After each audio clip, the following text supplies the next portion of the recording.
Le sang de Jean-Pierre se glace dans ses veines lorsque Tornado, son taureau primé de 900 kilos, charge droit sur lui avec une fureur aveugle. Dans un élan stupéfiant qui défie toute logique, Liberté, le Mustang sauvage que tous lui conseillaient d'abattre, bondit par-dessus la clôture et s'interpose entre le vieil homme et la mort imminente. La lumière dorée de l'aube filtrait à travers les brumes matinales qui enveloppaient le domaine des Moreau. Jean-Pierre, à 67 ans, était déjà debout depuis 2 heures, fidèle à cette routine qu'il maintenait depuis près de 50 ans. Ses mains calleuses, marquées par des décennies de labeur, s'agrippaient fermement à un seau rempli de nourriture pour son précieux taureau Tornado, champion de nombreux concours agricoles et fierté du domaine Les Chênes Dorés. « On dit encore une journée qui commence », marmonna-t-il, son souffle formant de petits nuages dans l'air frais du matin provençal. Le domaine S étendait sur plus de 300 hectares dans la campagne du Luberon. Des rangées infinies de lavandes, des champs de blé ondulants sous la brise légère et des vignes soigneusement entretenues constituaient l'empire agricole que Jean-Pierre avait bâti à la sueur de son front. Une fortune estimée à plusieurs millions d'euros, des équipements agricoles dernier cri, une villa somptueuse sur les hauteurs. Il possédait tout ce dont un homme pouvait rêver. Tout, sauf l'essentiel. « Bonjour, monsieur », salua respectueusement Lucien, son jeune employé de 23 ans, qui traversait la cour principale en direction des écuries. Jean-Pierre répondit par un simple hochement de tête. Les mots semblaient lui coûter davantage depuis la disparition de Mathilde, son épouse, emportée par un cancer 5 ans plus tôt. Sa voix rauque, autrefois puissante lorsqu'il négociait avec les acheteurs ou donnait des instructions à ses ouvriers, elle n'était plus qu'un murmure fatigué. « Vous voulez que je m'occupe de Tornado ce matin ?» proposa Lucien, ralentissant le pas. « Non !» répondit sèchement Jean-Pierre. « J'y vais !» Le jeune homme haussa les épaules avant de poursuivre son chemin. Jean-Pierre savait que ses employés parlaient de lui dans son dos. Le vieux Moreau, l'ermite millionnaire, l'homme que le deuil avait transformé en ombre. Ces murmures lui étaient parvenus, mais il s'en moquait. La solitude était devenue sa compagne la plus fidèle. En se dirigeant vers l'enclos de Tornado, Jean-Pierre passa devant un paddock isolé à l'extrémité est de la propriété. À l'intérieur, un Mustang à la robe dorée et à la crinière sauvage l'observait fixement. Liberté. C était le nom que Mathilde aurait choisi. Alors, il l'avait gardé. Un nom ironique pour un animal qui n'avait connu que la captivité depuis 3 mois. Toujours aussi têtu, grommela Jean-Pierre en croisant le regard indomptable du cheval. Il l'avait acheté presque par accident lors d'une vente aux enchères, après avoir appris que l'animal était destiné à l'abattoir. Un geste impulsif, inhabituel pour un homme calculateur comme lui. Depuis, le Mustang avait résisté à toutes les tentatives de dressage, mordant même sévèrement Antoine, le dresseur que Jean-Pierre avait engagé à prix d'or. « Monsieur Moreau, cet animal est dangereux », lui avait dit Antoine après l'incident. « Il a connu trop de maltraitance avant vous. Il ne fera jamais confiance à un humain. Vous devriez le faire abattre avant qu'il ne blesse quelqu'un sérieusement. » Mais Jean-Pierre n'avait pas pu s'y résoudre. Quelque chose dans les yeux de Liberté lui rappelait sa propre résistance face à l'adversité, sa propre lutte. Alors le Mustang était resté solitaire dans son paddock, tout comme Jean-Pierre, elle, était dans sa grande maison vide. En arrivant à l'enclos de Tornado, Jean-Pierre ressentit une étrange appréhension. Le taureau, habituellement calme le matin, semblait agité. Ses narines dilatées expulsaient de puissants jets d'air chaud et ses sabots grattaient nerveusement le sol. « Doucement, mon beau », murmura Jean-Pierre en approchant prudemment. Il avait élevé Tornado depuis sa naissance, 6 ans auparavant. Une bête magnifique, au pelage noir lustré et aux cornes impressionnantes, qui lui avait valu son nom. Près de 900 kilos de muscles et de puissance. Jean-Pierre avait toujours été fier de pouvoir approcher cet animal que même les vétérinaires traitaient avec une extrême prudence. Mais ce matin-là était différent. Peut-être était-ce l'odeur métallique de l'orage qui approchait, ou un prédateur qui avait rôdé près de l'enclos pendant la nuit. Jean-Pierre n'eut pas le temps de comprendre ce qui se passait. En une fraction de seconde, Tornado changea de comportement. Le taureau baissa la tête, ses yeux injectés de sang fixés sur Jean-Pierre. Un grondement sourd monta de sa gorge. Tornado. La voix de Jean-Pierre trahissait son inquiétude grandissante. L'animal piétina le sol, créant un nuage de poussière. Jean-Pierre recula instinctivement, mais son pied heurta une pierre et il perdit l'équilibre, tombant lourdement sur le dos. La douleur fulgurante qui traversa sa colonne vertébrale lui arracha un cri étouffé. C'est alors que Tornado chargea. Jean-Pierre, à terre, vit sa vie défiler devant ses yeux. 67 années condensées en une fraction de seconde. Son enfance modeste dans une ferme du Vaucluse. Son mariage avec Mathilde, la fille du propriétaire terrien voisin. Leurs efforts communs pour transformer une petite exploitation en empire agricole. La naissance de leur fils unique, Alexandre, désormais banquier à Paris, qui ne revenait au domaine que pour les fêtes de fin d'année. Et puis la maladie de Mathilde, ces longs mois d'agonie où il était senti plus impuissant que jamais. Le sol tremblait sous la charge du taureau. Jean-Pierre, paralysé par la peur et la douleur, ferma les yeux, attendant l'impact qui mettrait fin à ses jours. Mais le choc ne vint jamais. Un hennissement puissant déchira l'air, suivi d'un bruit de sabots martelant le sol à toute vitesse. Jean-Pierre rouvrit les yeux juste à temps pour voir une silhouette dorée bondir par-dessus la clôture de l'enclos. Liberté. Comment le Mustang S était-il échappé de son paddock? Comment avait-il su? Ces questions traversèrent fugacement l'esprit de Jean-Pierre avant d'être balayées par la scène surréaliste qui se déroulait devant lui. Le cheval sauvage se plaça entre le taureau et l'homme à terre, sa crinière flottant dans le vent matinal comme une bannière de défi. Tornado, désorienté par cette intrusion inattendue, ralentit sa charge, ses sabots dérapant dans la poussière. Liberté hennit à nouveau, se cabrant devant le taureau dans un geste de défi. Les deux animaux se regardèrent, figés dans un face-à-face tendu qui semblait suspendre le temps. « Mon Dieu !»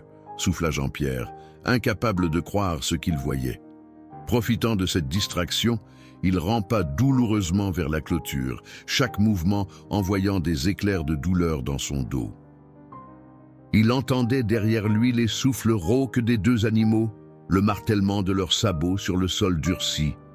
Lorsqu'il atteignit enfin la clôture et se hissa péniblement de l'autre côté, Jean-Pierre se retourna pour voir Liberté danser autour du taureau, l'attirant loin de l'endroit où l'homme était tombé. C'était comme un ballet dangereux, un jeu mortel où le Mustang risquait sa vie pour celle de Jean-Pierre. « Liberté !» cria-t-il, soudain terrifié pour le cheval. Comme s'il avait entendu son appel, le Mustang fit un dernier tour autour du taureau avant de bondir par-dessus la clôture avec une grâce aérienne. Il atterrit à quelques mètres de Jean-Pierre, ses flancs luisants de sueur, son souffle rapide créant des nuages de vapeur dans l'air frais. Pendant un instant qui sembla s'étirer à l'infini, l'homme et le cheval se regardèrent. Pour la première fois, Jean-Pierre ne vit pas de méfiance dans les yeux de Liberté, juste une intensité sauvage, une force indomptable qui venait pourtant de lui sauver la vie. « Pourquoi ?» murmura Jean-Pierre, comme si l'animal pouvait lui répondre. Les cris de Lucien, qui accourait après avoir entendu le tumulte, rompirent ce moment de connexion silencieuse. Liberté s'ébroua et s'éloigna au trot, retournant vers son paddock comme si rien d'extraordinaire ne s'était produit. Mais pour Jean-Pierre Moreau, allongé dans la poussière, quelque chose d'extraordinaire venait bien de se produire. Et rien ne serait plus jamais comme avant. Monsieur Moreau, Lucien s'agenouilla près de Jean-Pierre, le visage déformé par l'inquiétude. « Vous êtes blessé ?»« Je vais appeler une ambulance. » Jean-Pierre grimaça en tentant de se redresser. La douleur dans son dos était lancinante, mais il refusa la main tendue de son employé. « Pas d'ambulance !» grogna-t-il. « Aide-moi juste à me relever. »« Mais monsieur, vous pourriez avoir des blessures graves. »« J'ai dit non !» La voix de Jean-Pierre retrouva momentanément sa puissance d'antan, faisant reculer le jeune homme. « Donne-moi juste ta main. » Avec l'aide de Lucien, il parvint à se mettre debout, serrant les dents pour ne pas gémir. Son orgueil avait toujours été plus fort que sa douleur. Dans l'enclos, Tornado S s'était calmé et broutait paisiblement, comme si son accès de fureur n'avait été qu'un mauvais rêve. « Qu'est-ce qui s'est passé ?» demanda Lucien.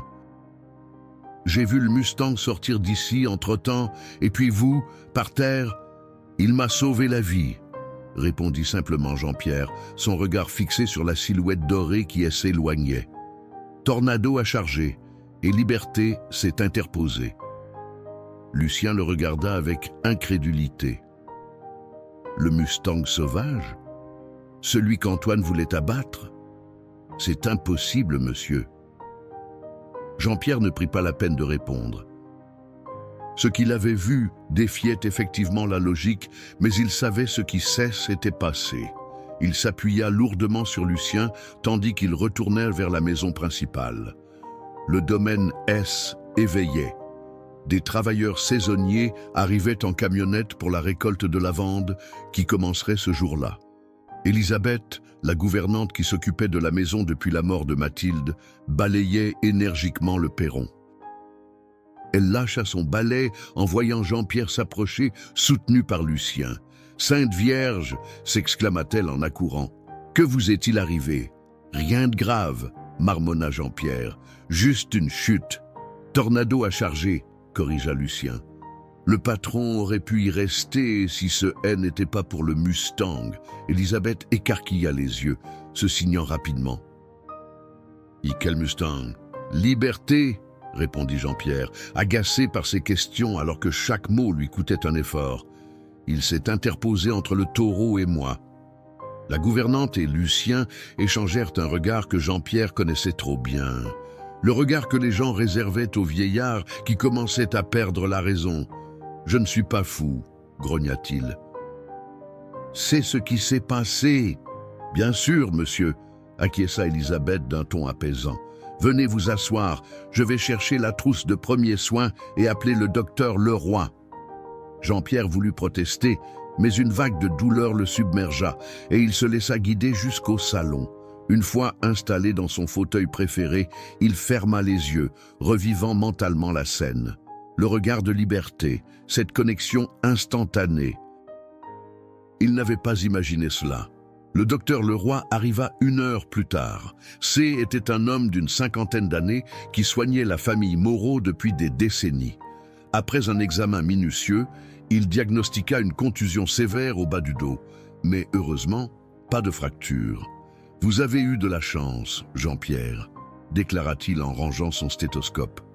« Une chute à votre âge aurait pu être bien plus grave. » « Ce n'était pas de la chance, » répliqua Jean-Pierre. « C était Liberté. » Le médecin haussa un sourcil. « Le cheval sauvage dont vous m'avez parlé le mois dernier, celui qui a mordu votre dresseur ?» Lui-même. Leroy échangea un regard avec Élisabeth, qui haussa les épaules discrètement. « Jean-Pierre, » dit doucement le médecin, « parfois, dans des moments de stress intense, notre esprit peut... »« Je sais ce que j'ai vu, Paul, » coupa sèchement Jean-Pierre. « Ce cheval m'a sauvé la vie, point final. » Le docteur soupira. « Très bien, quoi qu'il en soit, je vous prescris du repos. Pas de travail au champ pendant au moins 1 semaine. Et prenez ces antidouleurs si nécessaire. » Après le départ du médecin, Jean-Pierre resta assis dans son fauteuil, regardant par la fenêtre qui donnait sur les champs de lavande. Au loin, il pouvait apercevoir le paddock où Liberté avait été remis. Le Mustang se tenait immobile, face au vent, comme une statue dorée. « Vous avez besoin de quelque chose, monsieur ?» demanda Élisabeth en déposant une tasse de thé sur la table basse. Jean-Pierre secoua la tête, puis se ravisa. « Si, appelez Antoine, le dresseur. » Élisabeth parut surprise. « Vous êtes sûr, après ce qui s'est passé la dernière fois, faites ce que je vous dis. insista Jean-Pierre. Une fois seul, il se leva péniblement et se dirigea vers le bureau qui jouxtait le salon. Sur le mur, au-dessus d'une cheminée en marbre, trônait un portrait de Mathilde. Elle souriait, ses yeux bleus pétillants de cette joie de vivre qui l'avait caractérisée jusqu'à ses derniers jours. « Tu aurais vu ça, Mathilde » murmura Jean-Pierre. « Ce cheval, il y a quelque chose en lui. » Il s'approcha d'une étagère et en sortit un vieux livre relié de cuir, Le langage secret des chevaux, par Monique Lapierre. Mathilde adorait cet ouvrage. Elle avait toujours eu un don avec les animaux, particulièrement les chevaux.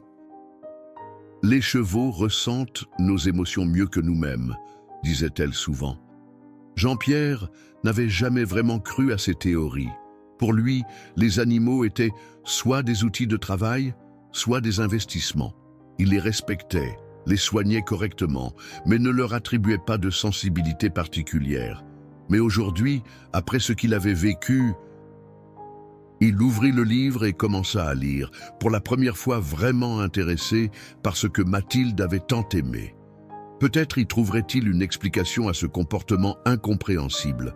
Pourquoi un cheval sauvage, maltraité par les hommes, aurait-il risqué sa vie pour sauver celle d'un vieil homme qu'il connaissait à peine? « Monsieur ?» Elisabeth l'interrompit dans sa lecture. « Antoine sera là demain matin à 8 heures. » Jean-Pierre hocha la tête sans lever les yeux du livre. « Bien. Et Lucien, où est-il maintenant ?»« Il surveille Tornado. L'animal semble normal à présent. Dites-lui de ne pas s'approcher trop près. Et qu'il vérifie l'état de liberté aussi. » Elisabeth hésita un instant. « Vous tenez vraiment à cette histoire de sauvetage, n'est-ce pas ?» Jean-Pierre leva enfin les yeux, son regard acéré transperçant la gouvernante. « Ce n'est pas une histoire, Elisabeth. Et vous le sauriez si vous aviez été là. » Après le départ de Elisabeth, Jean-Pierre retourna à la fenêtre. Le soleil commençait sa descente vers l'horizon, baignant les champs d'une lumière dorée presque irréelle. Au loin, Liberté galopait le long de la clôture de son paddock, sa crinière flottant comme une flamme dans le vent. Pour la première fois depuis la mort de Mathilde, Jean-Pierre sentit quelque chose éveillé en lui. Une curiosité, un intérêt, peut-être même un espoir. Le lendemain matin, Jean-Pierre se réveilla avant l'aube, comme à son habitude. Mais cette fois, son corps lui rappela cruellement l'incident de la veille. Chaque mouvement déclenchait une vague de douleur qui irradiait depuis le bas de son dos. Il grimaça en s'asseyant sur le bord du lit, contemplant la chambre spacieuse qu'il avait autrefois partagée avec Mathilde. Les rideaux en lin blanc, les meubles anciens en chêne massif, le parfum de lavande qui imprégnait l'air, tout était resté identique depuis 5 ans, comme si le temps s'était figé le jour où elle était partie. « Ridicule !» marmonna-t-il en se levant péniblement. La première lueur du jour filtrait à travers les rideaux lorsqu'il s'habilla, optant pour une chemise simple et un pantalon de toile, plutôt que sa tenue de travail habituelle. Le docteur avait été clair, pas de travail au champ pendant 1 semaine. Cette perspective d'inactivité forcée le rendait déjà fou. En descendant l'escalier en colimaçon qui menait au rez-de-chaussée, Jean-Pierre entendit Elisabeth s'affairer dans la cuisine. L'odeur du café fraîchement préparé et du pain chaud envahissait la maison. « Vous êtes déjà debout ?» s'exclama la gouvernante en le voyant entrer. « Le docteur a dit que vous deviez vous reposer. »« Je ne suis pas mourant, Elisabeth, » répliqua Jean-Pierre en s'asseyant à la table de la cuisine. « Juste un peu endolori. » La gouvernante lui servit une tasse de café noir, exactement comme il l'aimait, et déposa devant lui une assiette de tartines beurrées. « Antoine sera là dans 1 heure, » dit-elle en s'affairant autour de la cuisinière. « Je ne comprends toujours pas pourquoi vous voulez revoir cet homme. Il n'a pas réussi à dresser votre cheval la première fois, et maintenant, après qu'il ait été mordu, ce n'est pas pour dresser Liberté, » coupa Jean-Pierre entre 2 gorgées de café. C'est pour comprendre. Elisabeth lui jeta un regard perplexe, mais n'insista pas. Après 30 ans de service chez les Moreau, elle savait reconnaître quand son employeur ne souhaitait pas poursuivre une conversation. Après le petit déjeuner, Jean-Pierre sortit sur la terrasse qui surplombait le domaine.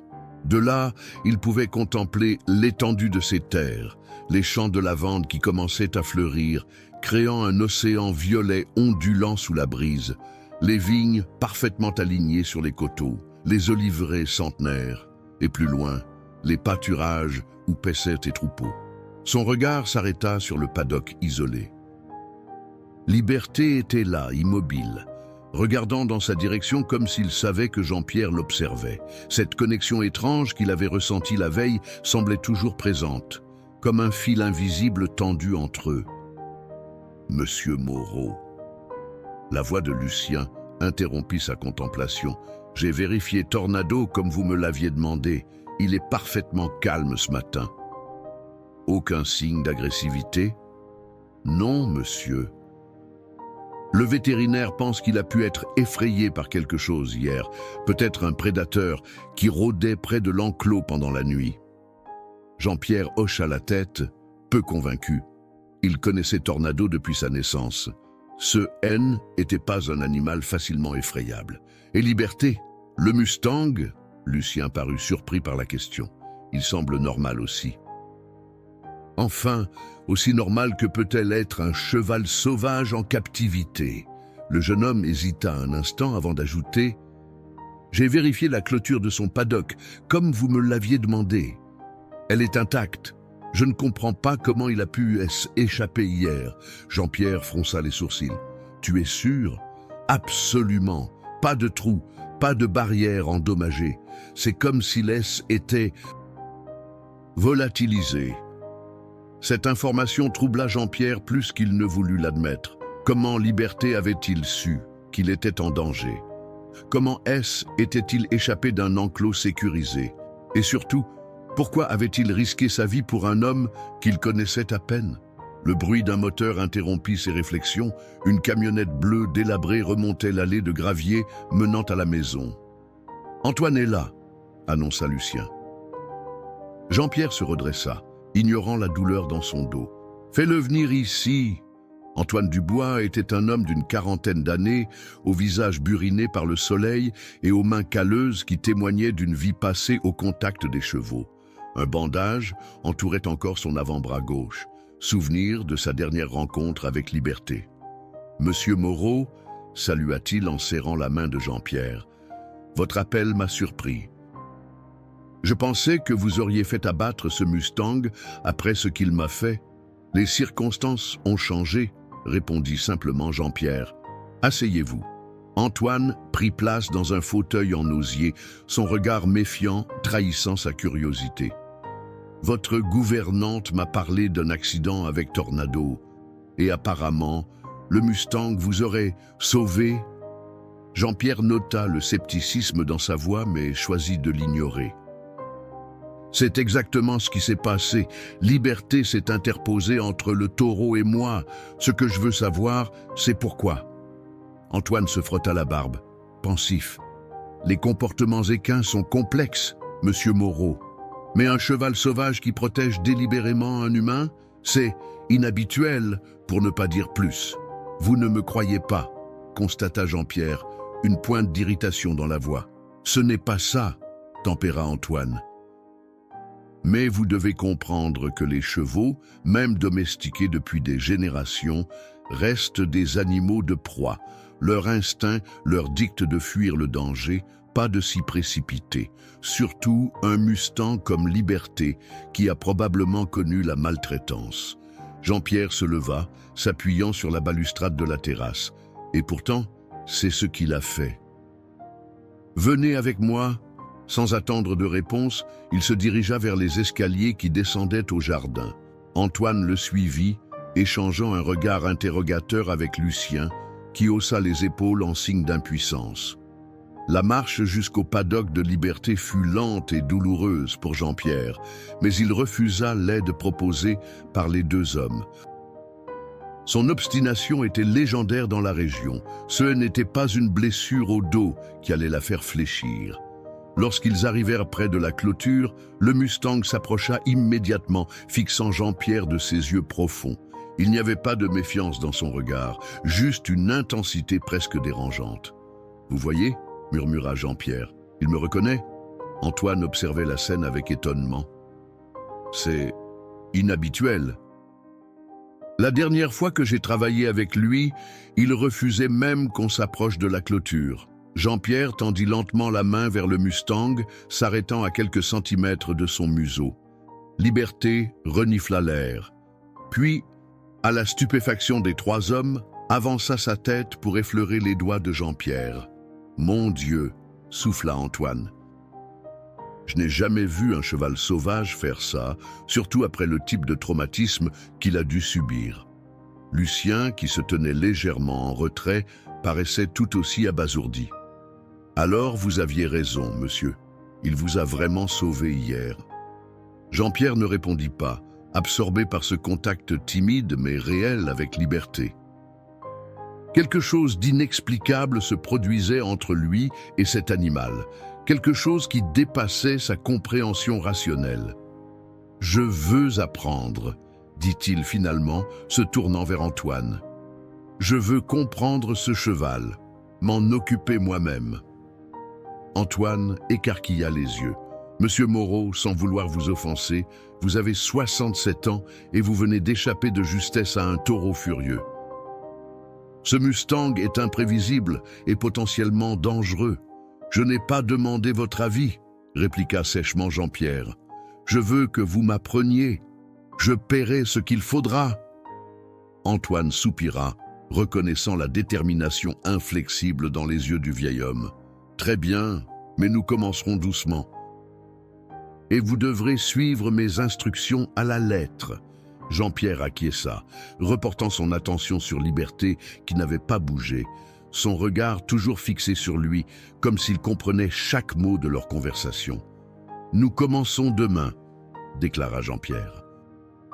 À l'aube, le lendemain matin, l'aube teintait à peine le ciel de rose lorsque Jean-Pierre, malgré la douleur persistante dans son dos, se rendit au paddock où Liberté l'attendait déjà, comme s'il avait senti sa venue. Antoine arriva peu après, transportant dans sa camionnette divers équipements dont Jean-Pierre ignorait l'usage. « Vous êtes sûr de vouloir faire ça ?» demanda le dresseur en déchargeant une longue corde et plusieurs brosses. « La récupération de votre dos pourrait prendre plus de temps que prévu si vous vous fatiguez trop vite. » Jean-Pierre balaya l'objection d'un geste de la main. « Je me suis levé tous les jours à l'aube pendant 50 ans. Ce n'est pas maintenant que je vais changer mes habitudes. » Antoine soupira, reconnaissant la futilité d'argumenter avec un homme comme Jean-Pierre Moreau. « Très bien. Mais aujourd'hui, nous ne ferons que de l'observation et peut-être quelques approches basiques, rien de physique. » Le paddock était spacieux, entouré d'une clôture en bois solide. L'herbe y était verte et abondante, un luxe que peu de chevaux connaissaient dans les élevages intensifs. Liberté se tenait au centre, sa silhouette dorée se détachant dans la lumière matinale. « D'abord, vous devez comprendre quelque chose d'essentiel sur les Mustangs, » commença Antoine en s'appuyant contre la clôture. « Ce ne sont pas des chevaux comme les autres, ils sont les descendants des chevaux amenés par les conquistadors espagnols il y a des siècles. Ils ont survécu et évolué en liberté, développant une résilience et une intelligence particulières. » Jean-Pierre écoutait attentivement, ses yeux ne quittant pas Liberté, qui les observait à distance. « Ce Mustang spécifique, » poursuivit Antoine, « a probablement connu la capture, peut-être plusieurs fois. Les marques sur son flanc gauche suggèrent qu'il a été marqué au fer, certainement dans un ranch américain avant d'être exporté illégalement. Le fait qu'il soit arrivé en France est déjà un mystère en soi. Comment savez-vous tout ça ? Demanda Jean-Pierre, surpris par ces détails. J'ai mes sources, répondit vaguement Antoine. Disons que je m'intéresse de près au trafic de chevaux sauvages. Quand vous m'avez contacté la première fois à propos de ce Mustang, j'ai fait quelques recherches. D'après ce que j'ai pu apprendre, Il a été capturé lors d'un rassemblement au Nevada, puis vendu à un ranch du Texas, connu pour ses méthodes brutales. Jean-Pierre sentit une vague de compassion l'envahir. Il n'était pas homme à émouvoir facilement, mais l'idée que Liberté ait pu subir des mauvais traitements le révoltait. Comment est-il arrivé ici? Probablement par un réseau de trafiquants. Les Mustangs américains sont recherchés en Europe, surtout par certains collectionneurs peu scrupuleux. Mais celui-ci a dû s'échapper ou être abandonné après avoir blessé quelqu'un. C'est ainsi qu'il s'est retrouvé dans cette vente aux enchères où vous l'avez acheté. Liberté s'approcha lentement de la clôture, son regard intense fixé sur Jean-Pierre. « Impressionnant », murmura Antoine. Généralement, les chevaux qui ont connu de tels traumatismes n'approchent jamais volontairement les humains. Jean-Pierre sentit son cœur s'accélérer alors que le Mustang s'arrêtait à quelques mètres d'eux. « Que dois-je faire maintenant ?»« Rien », répondit Antoine. « Absolument rien. Laissez-le venir à vous. La première règle avec un cheval sauvage est de ne jamais le forcer.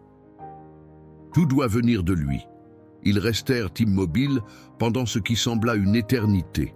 Le soleil montait dans le ciel, réchauffant progressivement l'air frais du matin. Jean-Pierre, habitué à l'action constante, trouva cette attente à la fois éprouvante et étrangement méditative. Finalement, Liberté fit un pas de plus, puis un autre, jusqu'à se trouver à portée de main. Jean-Pierre retint son souffle, n'osant pas bouger. « Maintenant, chuchota Antoine, tendez votre main, paume vers le bas, et attendez. Ne le regardez pas directement dans les yeux.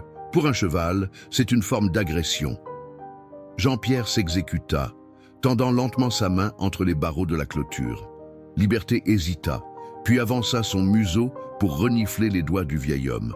Son souffle chaud caressa la peau de Jean-Pierre, envoyant un frisson le long de sa colonne vertébrale. « C'est incroyable », murmura Antoine. « J'ai vu des dresseurs passer des mois avant d'obtenir ce niveau de confiance d'un Mustang. » Mais Jean-Pierre l'entendait à peine. Toute son attention était concentrée sur cette connexion fragile mais réelle avec Liberté. Dans les yeux du cheval, il voyait quelque chose qu'il n'avait plus vu depuis longtemps. Un reflet de lui-même, de sa propre solitude, de sa propre résistance face à l'adversité. « Je pense que ça suffit pour aujourd'hui, » dit Antoine après quelques minutes. « Il faut y aller progressivement. » À contre-cœur, Jean-Pierre retira sa main. Liberté resta un moment près de la clôture, puis S éloigna tranquillement vers le centre du paddock. « Vous avez un don, » remarqua Antoine, alors qu'il retournait vers la maison. « Ou peut-être est-ce ce Mustang qui est spécial. »« Je n'ai jamais rien vu de tel. Quand pourrais-je entrer dans l'enclos avec lui ?» demanda Jean-Pierre, impatient de progresser.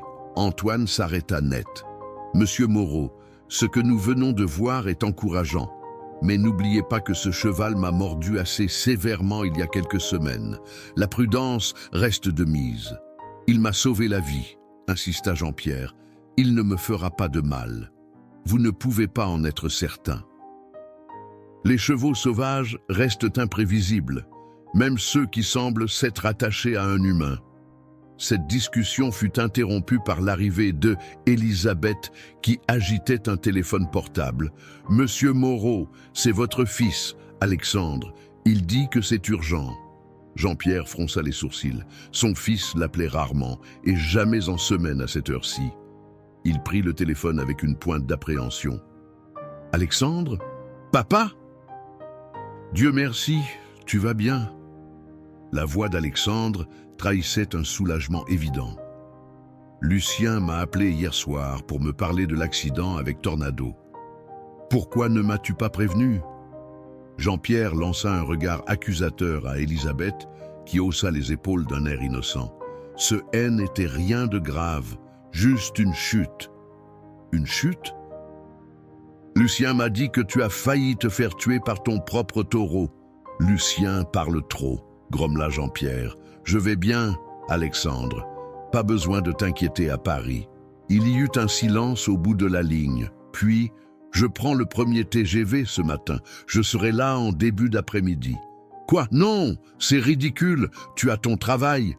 C'est décidé, papa. À tout à l'heure. La communication fut coupée avant que Jean-Pierre puisse protester davantage. Il rendit le téléphone à Elisabeth, le visage fermé. « Pourquoi avoir mêlé mon fils à cette histoire ?» demanda-t-il sèchement. « Je n'ai rien fait », se défendit la gouvernante. « C'est Lucien qui a pris l'initiative d'appeler Monsieur Alexandre. Et franchement, il a bien fait. Votre fils a le droit de savoir quand vous frôlez la mort. » Jean-Pierre voulut répliquer, mais se ravisa. Elisabeth était l'une des rares personnes qui osaient lui tenir tête, un privilège acquis après 3 décennies de service loyal. « Préparez la chambre d'Alexandre, soupira-t-il finalement, et dites à Lucien que je veux le voir. » Antoine, qui avait assisté à cet échange en silence, intervint. « Nous reprendrons demain. Alors. » « Même heure ?» Jean-Pierre acquiesça distraitement, son esprit déjà occupé par l'arrivée imminente de son fils. Alexandre et lui entretenaient une relation compliquée, faite de silence et de non-dits. Depuis la mort de Mathilde, ces silences étaient amplifiés, creusant un fossé que ni le père ni le fils ne savaient comment combler. En retournant vers la maison, Jean-Pierre jeta un dernier regard vers le paddock. Liberté l'observait toujours, sa silhouette se détachant contre le paysage des champs de lavande. Pour la première fois depuis longtemps, Jean-Pierre Moreau ressentit autre chose que le vide qu'il habitait depuis 5 ans, une étincelle d'intérêt, peut-être même d'espoir. Mais l'arrivée d'Alexandre risquait de compliquer les choses. Son fils n'avait jamais compris sa passion pour la terre, pour les animaux. Banquier à Paris, Alexandre vivait dans un monde de chiffres et de contrats, à des années-lumière de la réalité du domaine des Moreau.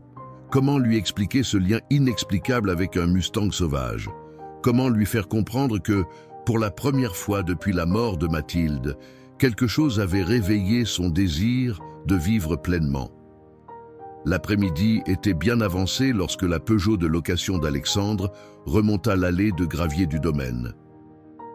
Jean-Pierre l'attendait sur le perron, droit comme un i malgré la douleur qui irradiait toujours dans son dos. Il refusait de montrer la moindre faiblesse, surtout devant son fils. Alexandre Moreau sortit de la voiture, grand et élancé dans son costume sombre, taillé sur mesure. À 42 ans, il ressemblait étonnamment à Jean-Pierre dans sa jeunesse, avec les mêmes yeux gris perçants et la même mâchoire volontaire. Mais là où le père avait toujours eu les mains calleuses et le teint hâlé par le soleil, le fils arborait la pâleur élégante des hommes de bureau et des mains soignées qui n'avaient jamais connu le travail de la terre. « Papa » salua-t-il en montant les marches, une valise à la main. « Tu as l'air en forme pour quelqu'un qui a failli se faire éventrer par un taureau. » Jean-Pierre grimaça à cette description, toujours le sens de l'exagération. Entre, Elisabeth a préparé du thé. Ils s'installèrent dans le salon, cette pièce immense aux meubles anciens que Mathilde avait choisi avec tant de soin. Un silence pesant s'installa entre eux, comme souvent. Que pouvaient-ils se dire, ces 2 hommes que tout séparait malgré les liens du sang? Alors, commença finalement Alexandre en remuant son thé, raconte-moi exactement ce qui s'est passé avec Tornado. Jean-Pierre soupira. Il savait que son fils ne croirait jamais à l'histoire du Mustang sauveur. Alexandre était cartésien jusqu'au bout des ongles, un trait qu'il tenait sans doute de son père, mais qu'il avait poussé à l'extrême. J était dans l'enclos. Tornado a chargé, j'ai trébuché, j'ai eu de la chance, c'est tout. Alexandre le dévisagea, sceptique. Lucien m'a parlé d'un cheval, un Mustang qui t'aurait sauvé? Jean-Pierre détourna le regard. Lucien parle trop. Est-ce vrai? Insista Alexandre. Qu'est-ce que ça peut faire? Je suis vivant, c'est l'essentiel. Alexandre posa sa tasse avec une précision méthodique.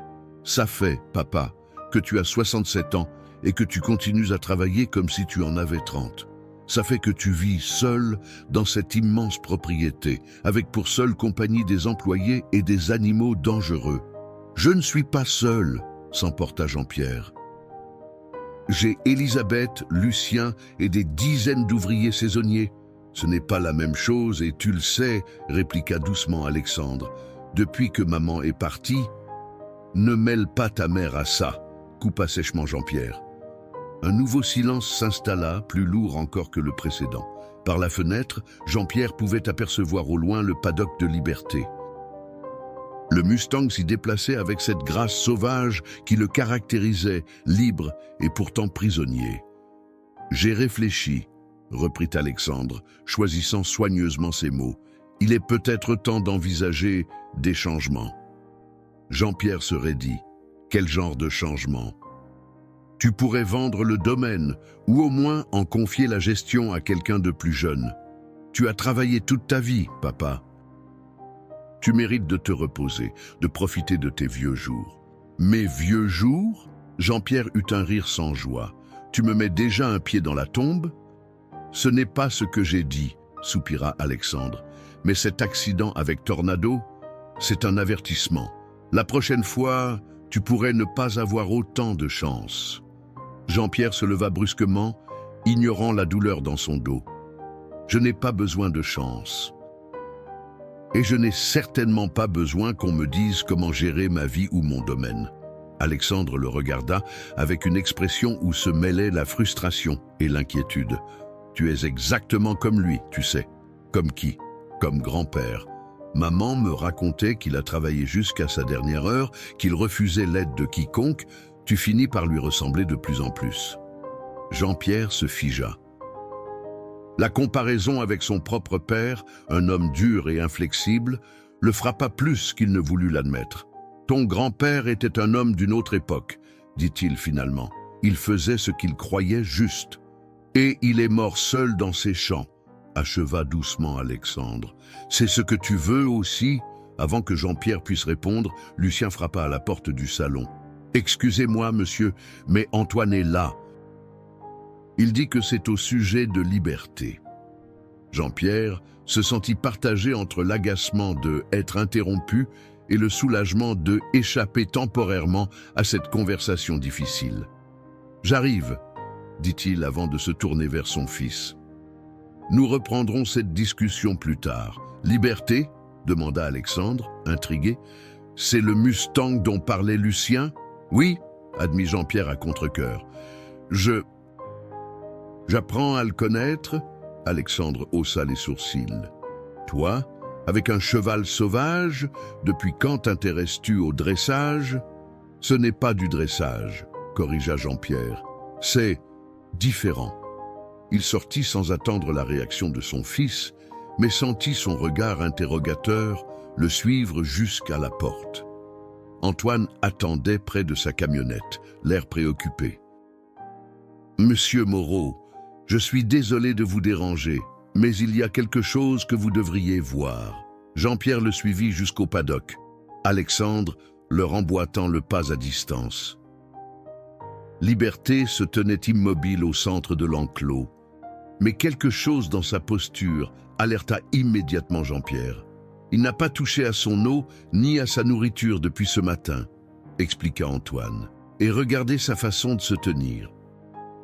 Il favorise sa jambe avant droite. » Jean-Pierre plissa les yeux, observant le Mustang avec attention. Effectivement, Liberté semblait éviter de poser son poids sur l'un de ses membres. Il est blessé? Difficile à dire sans l'examiner de près, répondit Antoine. Mais un cheval qui ne mange pas, c'est toujours préoccupant. Il faut le soigner, décida Jean-Pierre. Antoine secoua la tête. Ce n'est pas si simple. Il faudrait d'abord pouvoir l'approcher suffisamment pour l'examiner, puis éventuellement le sédater pour des soins plus approfondis. Avec un cheval ordinaire, ce serait déjà compliqué. Avec un Mustang sauvage comme celui-ci, je vais le faire, affirma Jean-Pierre avec une détermination qui surprit les deux hommes. « Papa !» intervint Alexandre qui les avait rejoints. « Tu n'es pas vétérinaire, ni même dresseur de chevaux. Ce cheval m'a sauvé la vie, » répliqua Jean-Pierre en se tournant vers son fils. « Je ne le laisserai pas souffrir sans rien faire. » Alexandre et Antoine échangèrent un regard inquiet, Mais Jean-Pierre ne leur prêtait déjà plus attention. Il fixait Liberté qui, malgré sa douleur évidente, lui rendait son regard avec cette même intensité troublante. « Préparez ce dont nous aurons besoin », ordonna-t-il à Antoine. « Je vais entrer dans l'enclos. »« C'est de la folie », protesta Alexandre en agrippant le bras de son père. « Ce cheval est sauvage et probablement blessé. Il pourrait te tuer d'un seul coup de sabot. » Jean-Pierre se dégagea d'un mouvement sec. « J'ai passé ma vie entouré d'animaux, Alexandre. Je sais ce que je fais. »« Non, tu ne sais pas », s'emporta son fils. « Tu n'es pas un dresseur de chevaux sauvages. Tu es un vieil homme obstiné qui refuse d'admettre ses limites. » Un silence lourd suivit cette explosion. Antoine, mal à l'aise, fit mine d'examiner les cordes qu'il avait sorties de sa camionnette. Jean-Pierre fixa son fils, le visage soudain fermé. « Tu ne comprends pas. »« Alors explique-moi, » répliqua Alexandre, adoucissant légèrement son ton. « Explique-moi pourquoi tu risquerais ta vie pour un cheval que tu connais à peine. » Jean-Pierre détourna le regard vers Liberté, qui les observait toujours, immobile au centre du paddock. Comment expliquer ce qu'il ressentait? Cette connexion inexplicable, ce sentiment que le Mustang et lui partageaient quelque chose de profond, au-delà des mots. « Ah, quand ta mère est morte, » commença-t-il lentement, « j'ai continué à vivre, à travailler, à gérer le domaine. Mais ce haine était qu'une façade. À l'intérieur, j'y étais aussi mort qu'elle. » Alexandre se figea, surpris par cette rare confession. « Pendant 5 ans, j'ai existé sans vraiment vivre, » poursuivit Jean-Pierre, sa voix à peine audible, « jusqu'à ce que ce cheval me sauve, pas seulement de Tornado, mais de moi-même. Pour la première fois depuis sa mort, j'ai ressenti quelque chose, une étincelle. Papa, » murmura Alexandre, visiblement ému. « Je ne peux pas l'expliquer, » conclut Jean-Pierre en secouant la tête. « Je sais juste que je dois aider Liberté, je le lui dois. » Antoine s'approcha, tentant de proposer un compromis. « Écoutez, nous pourrions appeler le vétérinaire. Il a, l'équipement nécessaire pour sédater le cheval à distance et l'examiner en toute sécurité. »« Combien de temps avant qu'il n'arrive » demanda Jean-Pierre. « Au moins 2 heures, vu qu'il est à Marseille aujourd'hui. » Jean-Pierre secoua la tête. « Trop long. Liberté souffre maintenant. » Il se tourna vers Antoine. « Vous avez dit vous-même que j'avais un don avec lui. Je veux essayer. » Antoine hésita, puis soupira. « Si vous êtes déterminé, je ne peux pas vous en empêcher.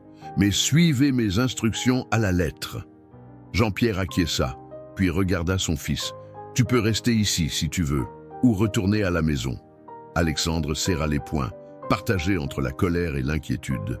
Finalement, il soupira. « Je reste, mais promets-moi d'être prudent. » Jean-Pierre hocha la tête, touché malgré lui par l'inquiétude sincère de son fils.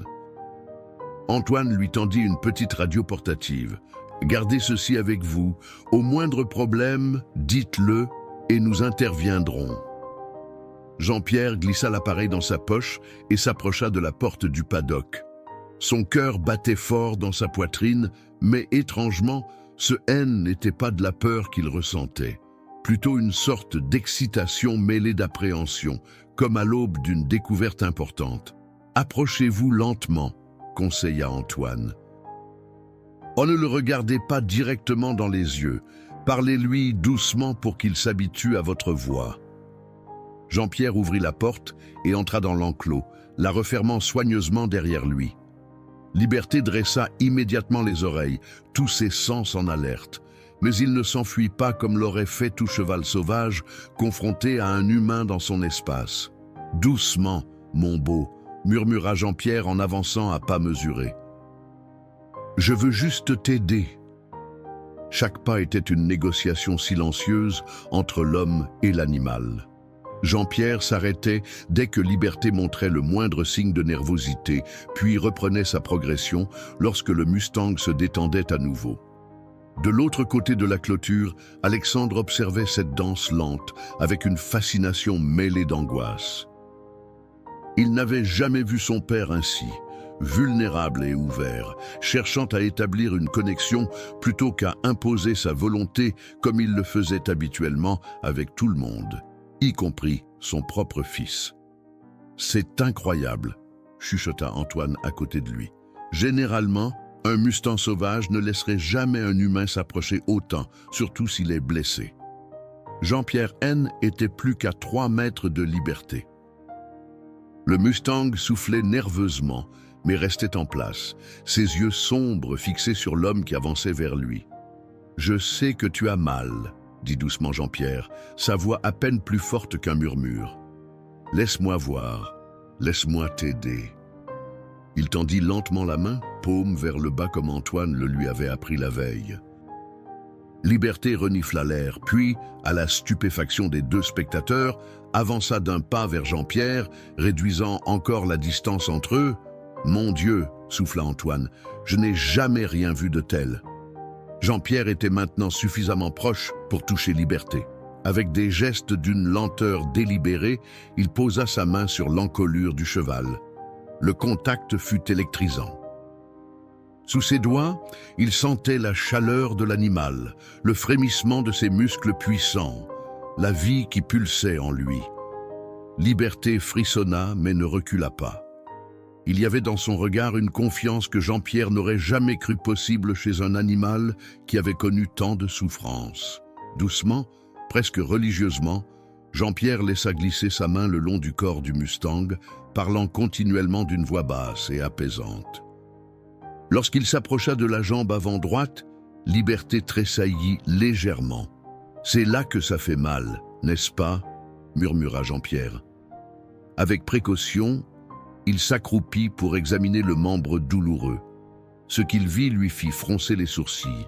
Un morceau de métal rouillé, probablement détaché de la clôture, était enfoncé dans le sabot. « Je vois le problème », annonça-t-il suffisamment fort pour que les 2 hommes l'entendent. « Il a un débris métallique dans le sabot. Je vais essayer de l'enlever. Soyez extrêmement prudent, » avertit Antoine. Les chevaux sont particulièrement sensibles au niveau des sabots. Ils pourraient réagir violemment à la douleur. Jean-Pierre acquiesça, conscient du danger. Il caressa doucement l'encolure de Liberté, essayant de le préparer à ce qui allait suivre. « Je vais devoir te faire un peu mal pour te soulager, » murmura-t-il.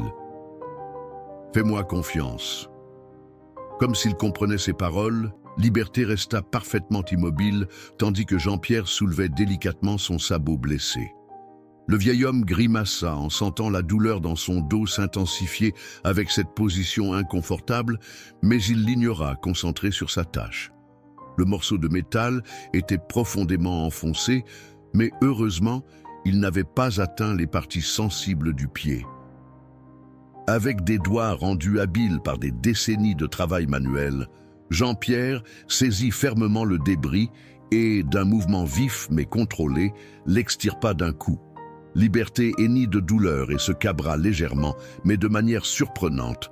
Il ne s'enfuit pas et ne tenta pas de frapper Jean-Pierre. Était comme si, malgré la souffrance momentanée, il comprenait que l'homme essayait de l'aider. « C'est fini, mon beau », murmura Jean-Pierre en caressant le flanc du Mustang. « Le pire est passé. » Il examina le sabot à nouveau, constatant avec soulagement que la blessure saignait à peine. « Nous aurons besoin d'un antiseptique, » annonça-t-il à Antoine. « Mais je pense que ça ira. »« J'ai ce qu'il faut dans ma camionnette, » répondit le dresseur, visiblement impressionné.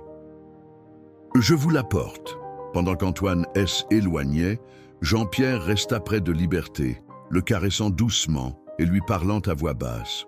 Le Mustang semblait s'apaiser sous ses attentions, sa respiration devenant plus régulière. Alexandre observait cette scène avec un mélange d'émerveillement et d'incompréhension. Son père, cet homme dur et distant qu'il avait toujours connu, se transformait littéralement sous ses yeux.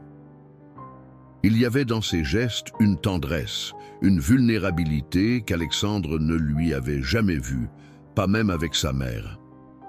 Antoine revint avec une petite trousse de premiers soins et la passa à travers les barreaux de la clôture. Voilà, il y a de l'antiseptique et des bandages. Pensez-vous pouvoir l'appliquer sans aide ? Jean-Pierre hocha la tête, acceptant le matériel. Avec des gestes précis et doux, il nettoya la blessure et appliqua l'antiseptique.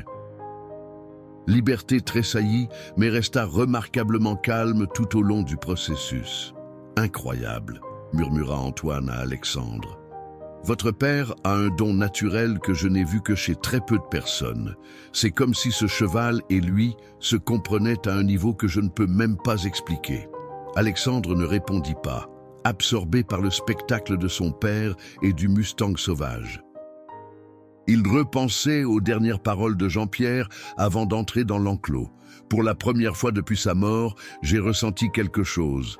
Ces mots résonnaient dans son esprit, lui faisant prendre conscience de la profondeur du chagrin que son père avait enduré en silence.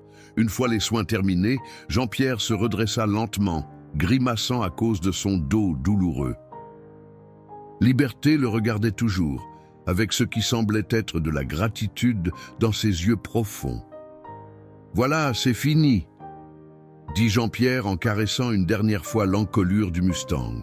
« Tu devrais pouvoir remarcher normalement maintenant. » Comme pour confirmer ses paroles, Liberté fit quelques pas prudents, testant son sabot.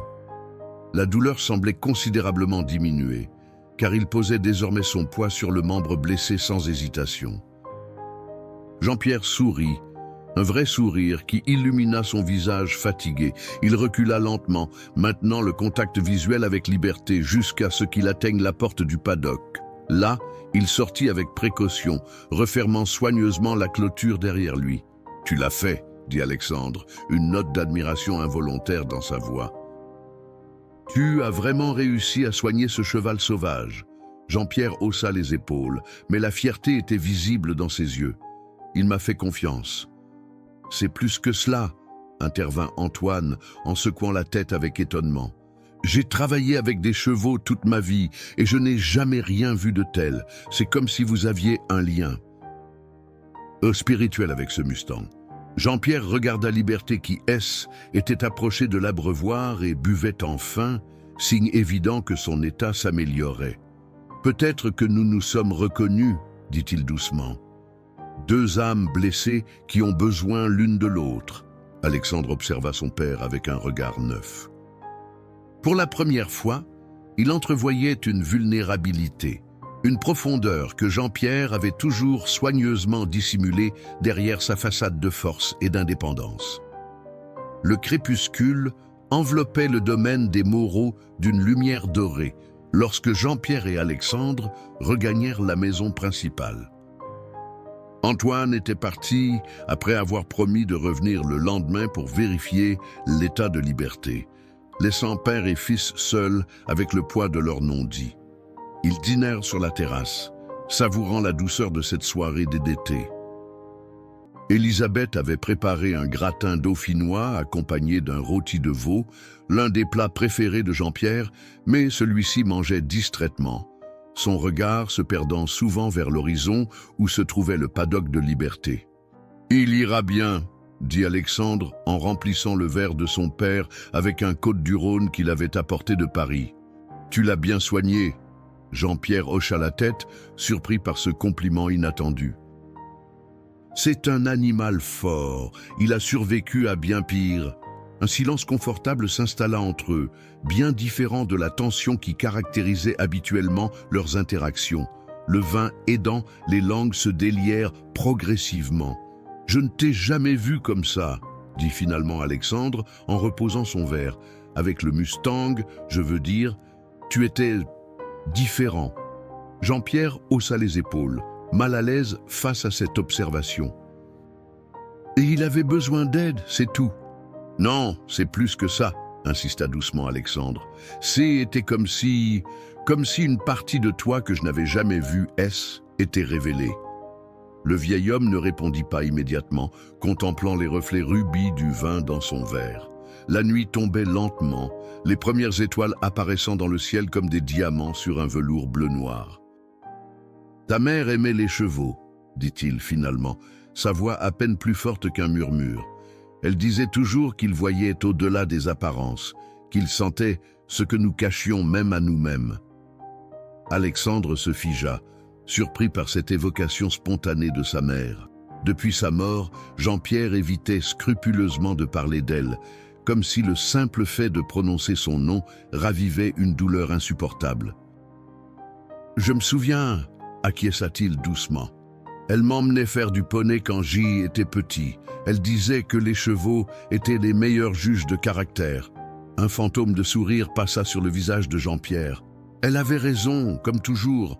Il se leva et s'approcha de la balustrade, contemplant son domaine baigné par la lumière déclinante. « Je n'ai pas été un bon père pour toi, Alexandre. » Cette confession abrupte surprit tellement son fils qu'il faillit renverser son verre. « Papa, non, laisse-moi finir !» coupa Jean-Pierre, son regard toujours fixé sur l'horizon. « J'ai toujours été plus à l'aise avec les chiffres, les animaux, la terre, qu'avec les gens, même avec ta mère, parfois. Mais avec toi, je n'ai jamais su comment m'y prendre. » Alexandre se leva à son tour, rejoignant son père à la balustrade. « Tu as fait de ton mieux. » Jean-Pierre eut un rire sans joie. « Mon mieux ?» J était dur, exigeant, souvent absent. Je voulais que tu reprennes le domaine, que tu suives mes traces, sans jamais me demander ce que toi, tu voulais vraiment. C'est vrai, admit Alexandre, mais j'ai compris avec le temps. Tu voulais me transmettre ce que tu avais construit, ce qui était important pour toi. Et quand tu as choisi une autre voie, je t'en ai voulu, poursuivit Jean-Pierre, comme s'il n'avait pas entendu son fils. Alors que j'aurais dû être fier. Tu as bâti ta propre vie, selon tes propres termes. C'est ce qu'un père devrait souhaiter pour son fils. Non. Alexandre sentit sa gorge se nouer devant cette vulnérabilité inhabituelle. « Je crois que liberté te fait du bien, dit-il doucement. Il y a longtemps que je ne t'avais pas entendu parler ainsi. » Jean-Pierre acquiesça lentement. Ce cheval, il m'a rappelé des choses que j'avais oubliées, l'importance de la connexion, de la confiance. Ta mère essayait de me l'enseigner, mais j'y étais trop têtu pour elle écouter. Il se tourna vers son fils, le regardant vraiment pour la première fois depuis des années. « Ah, je suis désolé, Alexandre. Pour tout !» Ces simples mots que le fils avait attendus pendant si longtemps sans jamais croire qu'il les entendrait un jour, firent tomber le dernier mur entre eux. Alexandre hésita un instant, puis fit ce qu'il n'avait pas fait depuis l'adolescence. Il prit son père dans ses bras. Jean-Pierre se raidit brièvement, puis se détendit, rendant maladroitement l'étreinte. Ils restèrent ainsi un moment, deux hommes fiers, apprenant tardivement à exprimer une affection trop longtemps réprimée. Lorsqu'ils se séparèrent enfin, un peu gênés mais apaisés, Élisabeth apparut discrètement pour débarrasser la table, prétendant ne pas remarquer leurs yeux humides. « Il y a quelque chose que j'aimerais te montrer », dit Jean-Pierre en S, éclaircissant la gorge. « Si tu veux bien. » Alexandre acquiesça, intrigué. Son père le conduisit à travers la maison jusqu'à son bureau, cette pièce où, enfant, il n'avait jamais été autorisé à entrer sans invitation formelle. Jean-Pierre ouvrit un tiroir de son imposant bureau en chêne et en sortit un album photo relié de cuir que son fils n'avait jamais vu. « Ta mère a commencé cet album le jour de ta naissance », expliqua-t-il en le posant sur le bureau. Elle y a consigné tous les moments importants, ajoutant ses commentaires, ses espoirs pour toi. Alexandre ouvrit l'album avec révérence. Sur la première page, une photo de lui nouveau-né, dans les bras de sa mère, qui rayonnait de bonheur. À côté, une écriture fine et élégante qu'il reconnut immédiatement, Alexandre, notre miracle, notre avenir. Puisses-tu connaître l'amour et la liberté, ces deux trésors essentiels à une vie pleine. Je ne savais pas que cet album existait, murmura-t-il, ému. Elle le gardait dans notre chambre, expliqua Jean-Pierre. Après sa mort, je l'ai rangé ici. Je ne pouvais pas... C'était trop douloureux. Ils tournèrent les pages ensemble, redécouvrant l'enfance d'Alexandre à travers les yeux aimants de Mathilde. Ses premiers pas, ses anniversaires, ses succès scolaires. Chaque photo était accompagnée d'un commentaire, d'une réflexion, témoignant de l'amour inconditionnel d'une mère pour son fils. « Elle était si fière de toi », dit doucement Jean-Pierre. Même quand tu as décidé de ne pas reprendre le domaine, elle m'a dit « Laisse-le trouver son propre chemin, Jean-Pierre. » Notre fils a du courage, il saura où aller. Alexandre dut cligner plusieurs fois des yeux pour chasser les larmes qui menaçaient de couler. Elle me manque tellement parfois. À moi aussi, avoua Jean-Pierre, chaque jour. Ils continuèrent à feuilleter l'album, s'arrêtant parfois pour partager un souvenir, rire d'une anecdote oubliée. Dans cette pièce qui avait si longtemps été le symbole de la distance entre eux, père et fils se retrouvaient enfin, réunis par le souvenir de la femme qu'ils avaient tous deux aimée. Lorsqu'ils atteignirent la dernière page, Alexandre découvrit une enveloppe glissée dans la reliure. Son nom y était inscrit de la main de sa mère. « Qu'est-ce que c'est » demanda-t-il en regardant son père. Jean-Pierre parut aussi surpris que lui. « Je ne sais pas. Je n'ai jamais remarqué cette enveloppe avant. » Alexandre l'ouvrit avec précaution et en sortit une lettre datée de quelques semaines avant la mort de Mathilde. Ses mains tremblaient légèrement, tandis qu'il commençait à lire à voix haute. « Mon cher Alexandre, si tu lis ces mots, c'est que je ne suis plus là. Ne sois pas triste, mon fils. J'ai eu une vie merveilleuse, remplie d'amour et de beauté. Je te confie ton père. Il paraît fort, mais son cœur est plus fragile qu'il ne le montre. Il aura besoin de toi, même s'il prétendra le contraire.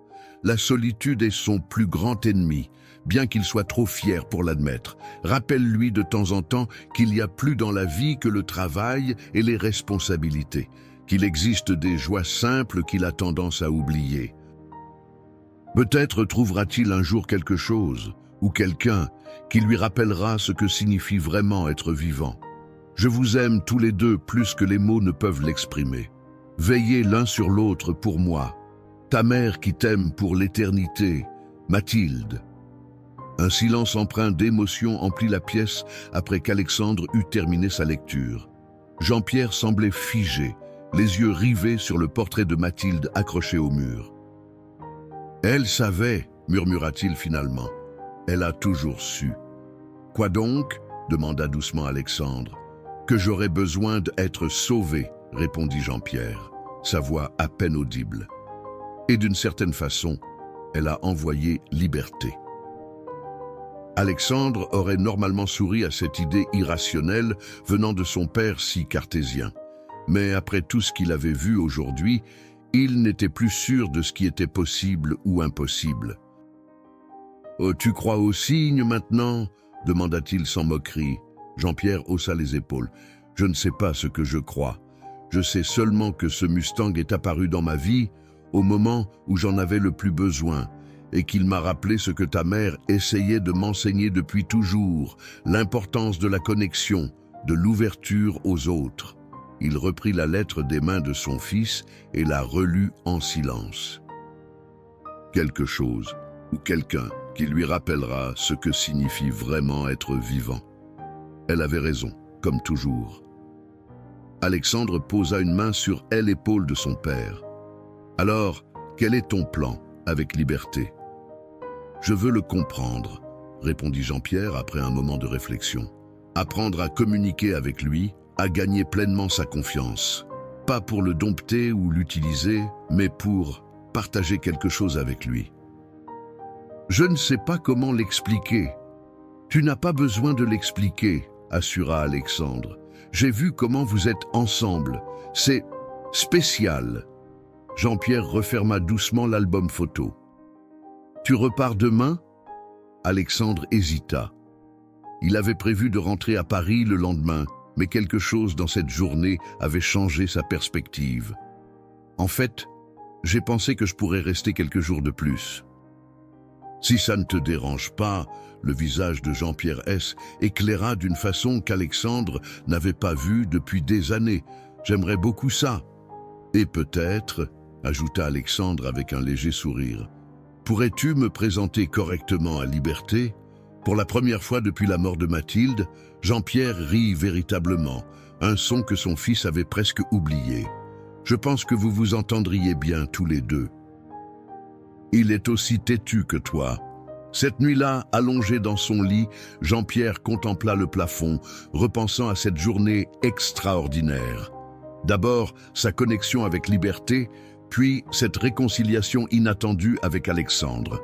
C était comme si des barrières qu'il avait lui-même érigées s'effondraient une à une.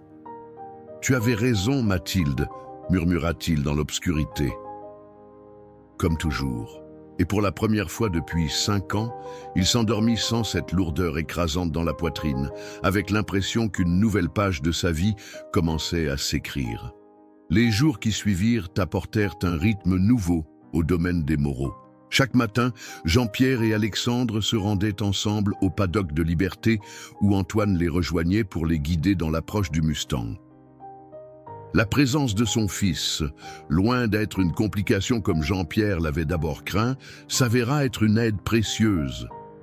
Les chevaux sont sensibles à l'énergie que nous dégageons, expliqua Antoine lors de leur 3e séance ensemble. Ils ressentent notre stress, notre impatience, mais aussi notre bienveillance. C'est pourquoi travailler en famille peut être bénéfique. Il perçoit l'harmonie entre vous.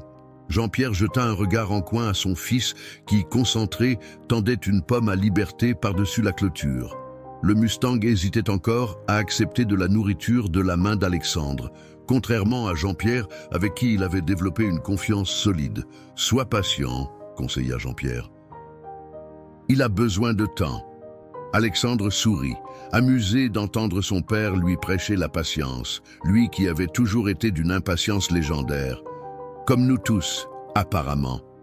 Ce matin-là, après leur séance habituelle avec Liberté, Antoine prit Jean-Pierre à part, pendant qu'Alexandre aidait Lucien à réparer une section de la clôture.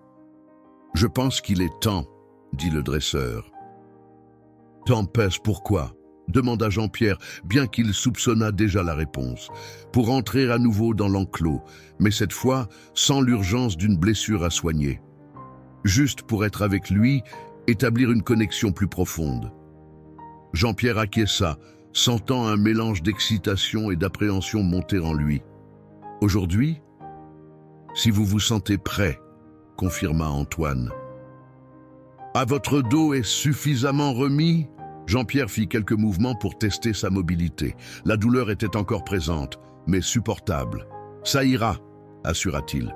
Ils attendirent le retour d'Alexandre avant d'expliquer le plan. Le jeune homme parut inquiet. « Tu es sûr que c'est une bonne idée ? La dernière fois, Liberté était blessé. Il avait besoin de ton aide. Mais maintenant, c'est justement le moment idéal, » intervint Antoine.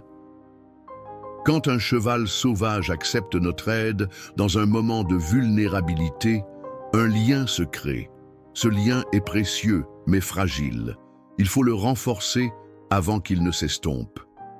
Alexandre N n'était pas convaincu, mais il connaissait suffisamment son père pour savoir qu'il était inutile de discuter une fois sa décision prise. « D'accord, mais je reste juste à côté, au cas où. » Jean-Pierre sourit, touché par cette inquiétude. « Je serai prudent, » promit-il. Antoine leur donna ses dernières recommandations. Jean-Pierre devait entrer seul, se déplacer lentement, parler doucement et surtout rester calme quoi qu'il arrive. Alexandre et lui resteraient à l'extérieur, prêts à intervenir au moindre signe de danger. Le cœur battant plus vite qu'il ne voulait l'admettre, Jean-Pierre ouvrit la porte du paddock et entra, la refermant soigneusement derrière lui. Liberté, qui broutait à l'autre extrémité de l'enclos, releva immédiatement la tête, ses oreilles dressées en signe d'alerte. « Doucement, mon beau !» murmura Jean-Pierre, reprenant les mots qu'il avait utilisés lors de leur première vraie rencontre. « C'est juste moi. » Le Mustang l'observa attentivement, immobile. Jean-Pierre avança lentement, pas à pas, s'arrêtant dès que l'animal montrait des signes de nervosité. C était une danse délicate, un dialogue silencieux entre deux êtres qui apprenaient à se faire confiance. De l'autre côté de la clôture, Alexandre retenait son souffle. Il y avait quelque chose de fascinant, presque hypnotique, dans la façon dont son père se mouvait, avec une patience et une douceur qu'il ne lui connaissait pas. Après plusieurs minutes de cette approche prudente, Jean-Pierre se trouvait à moins de 2 mètres de Liberté. Le Mustang n'avait pas reculé, mais sa posture restait vigilante, prête à fuir au moindre geste brusque. « Je ne suis pas là pour te forcer à quoi que ce soit », dit doucement Jean-Pierre, sa voix à peine plus forte qu'un murmure. « Je veux juste être avec toi. » Il s'accroupit lentement, diminuant sa stature pour paraître moins menaçant. Puis, dans un geste qui surprit même Antoine, il s'assit complètement dans l'herbe, croisant les jambes en tailleur. « Papa, qu'est-ce que tu fais ?» chuchota Alexandre, alarmé. « Chut !» fit Antoine. « Regardez !» Liberté, décontenancée par ce comportement inhabituel, pencha la tête de côté, étudiant cet humain qui ne se comportait pas comme les autres. Il fit un pas hésitant vers Jean-Pierre, puis un autre. Jean-Pierre restait parfaitement immobile, respirant calmement, laissant le Mustang décider de la suite. Le temps semblait suspendu, les secondes étirant en minutes, tandis que Liberté évaluait la situation. Puis, dans un mouvement qui arracha un hoquet de surprise à Alexandre, le Mustang s'approcha jusqu'à n'être plus qu'à quelques centimètres de Jean-Pierre. Il abaissa sa tête majestueuse, son souffle chaud, effleurant le visage du vieil homme. Jean-Pierre leva doucement la main, offrant sa paume à renifler. Liberté hésita un instant, puis frôla les doigts du bout de ses naseaux veloutés. Ce contact, si léger qu'il était à peine perceptible, était chargé d'une émotion indescriptible. « C'est incroyable », souffla Antoine. La plupart des dresseurs professionnels mettraient des mois à atteindre ce niveau de confiance. Alexandre ne répondit pas, trop ému par la scène qui se déroulait devant lui. Son père, cet homme qu'il avait toujours perçu comme dur et inflexible, communiquait avec ce cheval sauvage d'une façon qui défait toute logique. Dans l'enclos, quelque chose d'extraordinaire se produisait. Liberté, après avoir reniflé la main de Jean-Pierre, fit quelque chose que personne n'aurait pu prévoir. Il s'allongea dans l'herbe à côté de l'homme, pliant ses longues jambes sous lui avec une grâce fluide. Jean-Pierre restait immobile, à peine osant respirer. Le Mustang était si proche qu'il pouvait sentir la chaleur de son corps, voir chaque nuance de sa robe dorée, chaque cicatrice témoignant des épreuves qu'il avait traversées. « Tu es magnifique », murmura Jean-Pierre. « Tellement courageux ». Comme s'il comprenait ses paroles, Liberté tourna légèrement la tête vers lui, leurs regards se croisant dans un moment de connexion si profonde que Jean-Pierre sentit les larmes lui monter aux yeux. « J'y étais comme toi, tu sais », continua-t-il doucement, « emprisonné dans ma douleur, incapable de faire confiance, de m'ouvrir. Mais tu m'as montré une autre voie. » Il leva lentement la main et, avec une infinie précaution, la posa sur l'encolure du Mustang.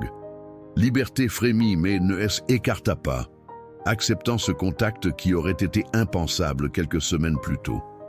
De l'autre côté de la clôture, Alexandre essuya discrètement une larme. « Je n'ai jamais vu papa ainsi », murmura-t-il à Antoine. « Ce que vous voyez est rare », répondit le dresseur avec révérence. D'où certaines personnes passent leur vie entière à chercher ce type de connexion avec un animal. Ils restèrent ainsi pendant près d'1 heure, Jean-Pierre et Liberté dans un silence paisible, partageant un moment hors du temps. Quand finalement le vieil homme se releva, avec précaution pour ne pas effrayer le Mustang, ses genoux protestèrent douloureusement après cette longue immobilité, mais son cœur était plus léger qu'il ne l'avait été depuis des années. Liberté se redressa également, secouant sa crinière comme s'il sortait d'un rêve. Il éloigna de quelques pas, mais sans anxiété, simplement pour reprendre un espace confortable. Jean-Pierre quitta l'enclos lentement, sentant le regard du Mustang le suivre jusqu'à ce qu'il referme la porte derrière lui. C'était... Alexandre chercha ses mots. « Je n'ai jamais rien vu de tel. » Jean-Pierre sourit, incapable d'expliquer pleinement ce qu'il venait de vivre. Ce N n'était pas seulement un progrès dans le dressage d'un cheval sauvage. C était une guérison mutuelle, une reconnexion à quelque chose de fondamental qu'il avait perdu. Ils rentrèrent en silence vers la maison, chacun absorbé dans ses réflexions. Au loin, des nuages sombres s'amoncelaient à l'horizon, annonçant un orage pour la soirée. Elisabeth les attendait sur la terrasse, l'air préoccupé. « Monsieur Moreau, vous avez de la visite ?» annonça-t-elle dès qu'ils furent à portée de voix. « Monsieur Valentin Durand est là. » Jean-Pierre fronça les sourcils. Valentin Durand était un promoteur immobilier de Marseille, connu pour son agressivité en affaires et son habileté à acquérir des propriétés convoitées à des prix défiant toute concurrence. « Que veut-il » demanda Jean-Pierre, méfiant. « Il n'a pas précisé, » répondit Elisabeth. « Il attend dans le salon depuis une demi-heure. J'ai essayé de le faire patienter avec du café, mais il devient impatient. »« Qu'il attende, » grommela Jean-Pierre. « Je vais me changer d'abord. » 20 minutes plus tard, frais et changé, Jean-Pierre entra dans le salon où Valentin Durand faisait les 100 pas. C était un homme d'une cinquantaine d'années, aux épaules larges et au visage tanné par le soleil méditerranéen. Son costume sur mesure et sa montre de luxe affichaient ostensiblement sa réussite financière. « Ah, monsieur Moreau !» s'exclama-t-il en tendant une main que Jean-Pierre serra brièvement. « Merci de me recevoir, et vous devez être Alexandre, le fils banquier. »« Votre réputation vous précède à Paris. » Alexandre hocha la tête poliment, mais sans chaleur. Il avait entendu parler de Durand dans les cercles financiers, et rarement en termes élogieux. « Que nous vaut cette visite imprévue, Durand ?» demanda Jean-Pierre sans préambule, peu enclin aux civilités inutiles. Le promoteur sourit, nullement décontenancé par cette froideur. « Toujours direct, n'est-ce pas ? » « C'est ce que j'ai toujours admiré chez vous, Moreau. » Il s'installa confortablement dans un fauteuil sans y avoir été invité, croisant ses jambes avec une assurance calculée. « J'irai droit au but, puisque c'est ainsi que vous préférez procéder. Je représente un groupe d'investisseurs qui s'intéressent de près à votre propriété. » Jean-Pierre se raidit. « Les chaînes dorées n'est pas à vendre. »« Tout est à vendre, mon cher, pour le bon prix, » répliqua Durand avec un sourire carnassier. « Et le prix que nous proposons est substantiel. » Il sortit une enveloppe de sa veste et la posa sur la table basse. « Jetez-y un œil avant de refuser. Vous pourriez être surpris. » Jean-Pierre ignora l'enveloppe. « Je n'ai pas besoin de regarder. Cette terre est dans ma famille depuis 3 générations. » « Elle n'est pas à vendre, quel que soit le prix. » Durand soupira théâtralement. « J'avais prévu cette réaction, mais laissez-moi vous expliquer notre vision. Nous prévoyons de transformer cette région en un complexe touristique de luxe. Des villas haut de gamme, un golf, un centre équestre de classe mondiale. »« Un centre équestre ?» interrompit Alexandre, soudain intéressé malgré lui. « Oui, » confirma Durand, sentant une ouverture. « Mais avec les meilleurs instructeurs, des installations ultramodernes. D'ailleurs, il hésita, comme s'il révélait une information confidentielle.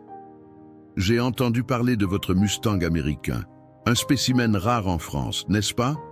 Il pourrait devenir l'attraction phare du centre. » Jean-Pierre se leva brusquement. « Comment êtes-vous au courant pour Liberté ?» Durand haussa les épaules avec désinvolture. « Les nouvelles voyagent vite. » Certains de vos ouvriers saisonniers travaillent aussi sur d'autres propriétés. Les gens parlent. Liberté n'est pas à vendre, déclara fermement Jean-Pierre. Ni maintenant, ni jamais. Et cette conversation est terminée. Durand ne parut pas perturbé par cette rebuffade. Il se leva calmement, lissant son costume impeccable. Réfléchissez-y quand même, Moreau.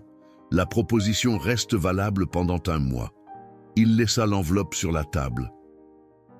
Les temps changent. L'agriculture traditionnelle devient de moins en moins rentable. Vous n'êtes plus tout jeune. Peut-être est-il temps de passer le flambeau, de profiter de la vie pendant qu'il est encore temps. Ce commentaire à peine voilé sur son âge fit bouillir le sang de Jean-Pierre.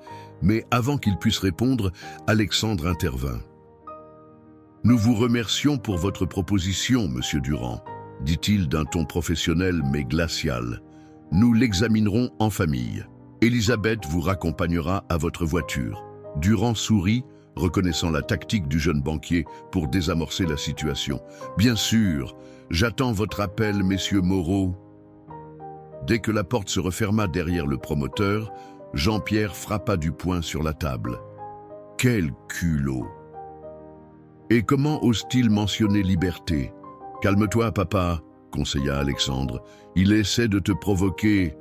Il a réussi, grommela Jean-Pierre. Il regarda l'enveloppe avec dégoût.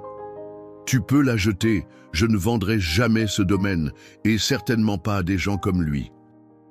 Alexandre hésita, puis prit l'enveloppe et la glissa dans sa poche. Je la garderai, au cas où. Mais je suis d'accord avec toi. Quelque chose dans cet homme ne me plaît pas. Le premier grondement de tonnerre retentit au loin comme un présage des troubles à venir. Jean-Pierre s'approcha de la fenêtre, observant les nuages noirs qui s'amoncelaient. « Cette visite, elle, n'était pas un hasard, dit-il finalement. Durand a attendu que je sois vulnérable, blessé, vieillissant, pour faire son offre. Et il sait pour liberté. Pourquoi s'intéresserait-il à un Mustang sauvage ? Alexandre rejoignit son père à la fenêtre, contemplant l'orage qui approchait. Je ne sais pas, mais nous le découvrirons ensemble. Jean-Pierre hocha la tête, reconnaissant pour la présence et le soutien de son fils. Le chemin parcouru en quelques jours était remarquable. D'une relation distante et tendue à cette alliance nouvelle, cette complicité retrouvée. Dehors, les premières gouttes de pluie commençaient à tomber, et l'inquiétude de Jean-Pierre se porta immédiatement vers Liberté.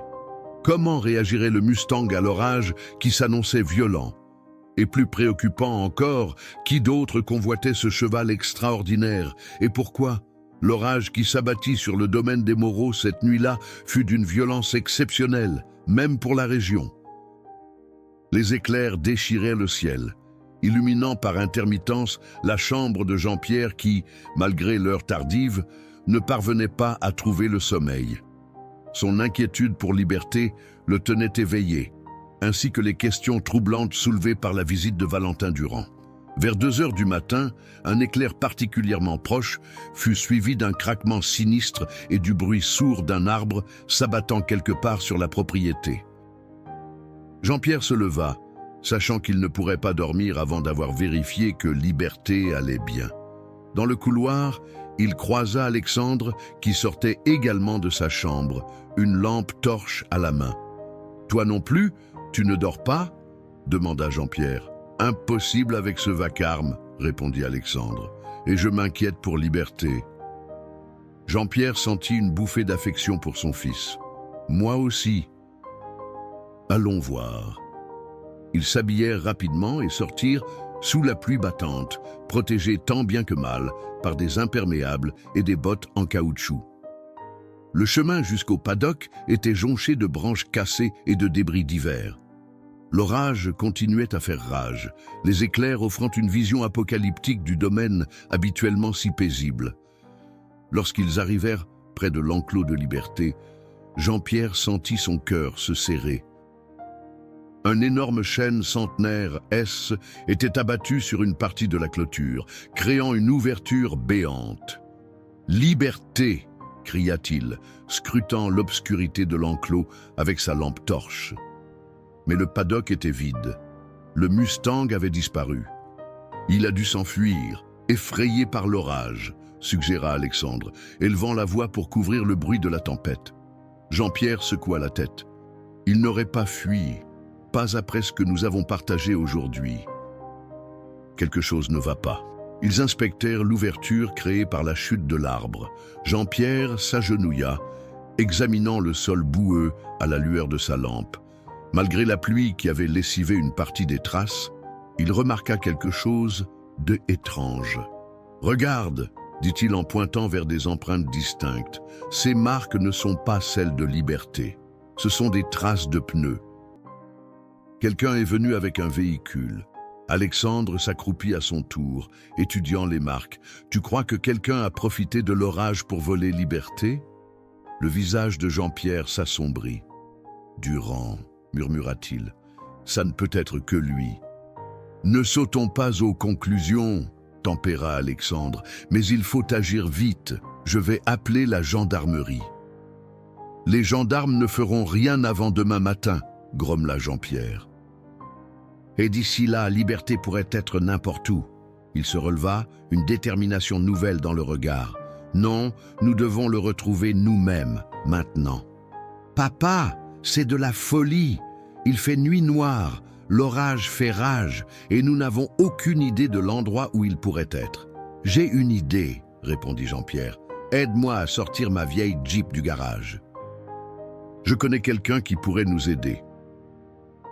Une demi-heure plus tard, il roulait sous la pluie battante, sur les chemins boueux de la campagne provençale. Jean-Pierre conduisait avec une concentration intense, son visage creusé par l'inquiétude et la colère. « Où allons-nous exactement » demanda Alexandre, s'agrippant à la poignée de la portière, tandis que la Jeep cahotait sur les ornières. « Voir Michel Legrand » répondit Jean-Pierre. C était le braconnier local avant de se ranger. Il connaît tous les trafics de la région, y compris celui des animaux. Si quelqu'un peut nous dire où ils auraient emmené Liberté, c'est lui. La petite maison de Michel se trouvait à l'orée de la forêt, isolée de tout. Malgré l'heure tardive, une lumière brillait à la fenêtre. Jean-Pierre frappa énergiquement à la porte. Michel ouvrit, un fusil de chasse à la main qu'il abaissa en reconnaissant son visiteur. C était un homme trapu d'une soixantaine d'années, au visage buriné et aux yeux vifs qui semblaient tout voir. « Jean-Pierre Moreau », dit-il avec un sourire surpris. « Qu'est-ce qui t'amène chez moi en pleine nuit, par un temps pareil ? J'ai besoin de ton aide, Michel. On m'a volé un cheval, un Mustang américain. » Michel fronça les sourcils, soudain sérieux. « Entre, on ne parle pas de ça sous la pluie. » À l'intérieur, la maison était modeste mais propre. Des trophées de chasse ornaient les murs, témoins d'une époque révolue. Michel leur servit du café fort pendant que Jean-Pierre lui expliquait la situation. « Un Mustang, tu dis ?» Michel siffla entre ses dents. « Ça vaut une petite fortune sur le marché noir, surtout s'il est bien dressé. »« Il n'est pas dressé, » corrigea Jean-Pierre. « C'est un cheval sauvage, mais spécial. » Michel les observa un moment, comme s'il évaluait leur détermination. « J'ai entendu des rumeurs, dit-il finalement. Des gens qui achètent des chevaux, pas toujours légalement, pour un nouveau centre d'entraînement près de la frontière espagnole. Si ton Mustang a été volé, c'est probablement là qu'il se trouve. »« Qui est derrière ce centre ?» demanda Alexandre. « Officiellement, une société suisse ? Mais les gens du coin murmurent que c'est Durand qui tire les ficelles. Il prépare quelque chose de gros, apparemment. » Jean-Pierre serra les poings. « Comment y accède-t-on » Michel le dévisagea. « Tu ne comptes pas y aller maintenant ? C'est à plus de 2 heures de route, et l'endroit est certainement gardé. »« Je n'ai pas le choix, » répondit Jean-Pierre. « Liberté n'est pas juste un cheval pour moi.